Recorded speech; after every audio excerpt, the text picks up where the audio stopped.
สวัสดีค่ะวันนี้มาเจอกับนางซ่องผู้สาวฝั่งของเนาะวันนี้นางจะพามาทำข้าวเหนียวอัญชันมูนเนาะหลังจากที่ต้นคลิปนะคะนางนึ่งข้าวเหนียวไปแล้วเนาะระหว่างที่รอข้าวเหนียวสุกเนาะนางก็จะมาทำน้ำมูนข้าวเหนียวไว้รอนะคะ ส่วนผสมก็จะมีเกลือป่นแล้วก็น้ำตาลทรายกะทินะคะส่วนผสมก็จะมีประมาณนี้นะคะกะทินางก็ไซส์300นะคะ300 ml เนาะน้ำตาล2ขีดหรือว่า200 กรัมเนาะแล้วก็เกลือป่นนิดนึงเนาะปลายช้อนโอเคค่ะเราไปทำกันเลยนี่นะคะเปิดแก๊สตั้งหม้อนะใส่กะทิลงไปน้ำตาลทรายค่ะเกลือป่นใบเตยเล็กน้อยเนาะเคี่ยวให้น้ำตาลละลายนะคะอันนี้เอาไว้สำหรับมูนข้าวเหนียวเนาะส่วนผสมเนาะอัตราส่วนเดี๋ยวนางจะใส่ไว้ให้ใต้คลิปเหมือนเดิมนะคะเข้าไปกดดูได้เนาะมุมสามเหลี่ยมใต้คลิปนางจะให้สูตรไว้ตรงนั้นนะคะนี่เนาะหลังจากกะทิเดือดแล้วน้ำตาลละลายแล้วนางก็จะปิดแก๊สนะคะนี่นะคะหลังจากน้ำราดเราเสร็จแล้วเนาะน้ำมูนข้าวเหนียวเราเสร็จแล้วเราก็รอข้าวเหนียวไปดูในส่วนของข้าวเหนียวกันนะคะ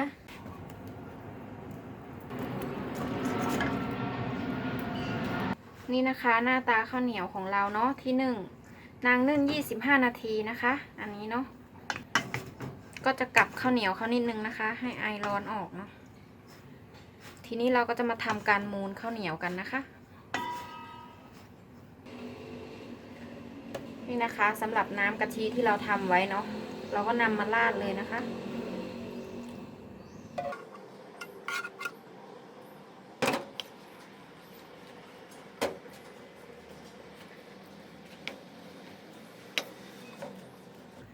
สีสวยมากเลยนะคะดอกอัญชันจากธรรมชาตินะคะอันนี้เนาะไม่มีแต่งสีนะคะสีได้มาจากธรรมชาตินะเนี่ยเราก็จะใส่ไปให้หมดเลยค่ะ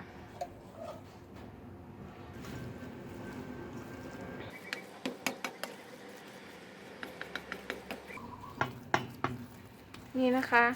หลังจากที่เราคลุกน้ำกะทิให้เข้ากันดีแล้วเนาะให้เข้ากับเนื้อเม็ดข้าวแล้วเนาะเราก็จะปิดฝาไว้นะคะทีนี้เนาะปิดไว้สัก20 นาทีแล้วค่อยมาดูกันนะคะสำหรับข้าวเหนียวมูนอัญชันเรานะคะโอเคค่ะพามาปิดค่ะ20 นาทีมาดูกันใหม่นะคะนี่นะคะหน้าตาข้าวเหนียวมูนของเรานะคะหลังจากที่พักไว้20 นาทีเนาะ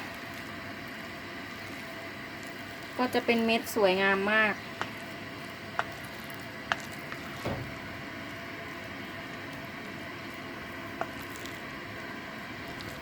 เนี่ยนะคะ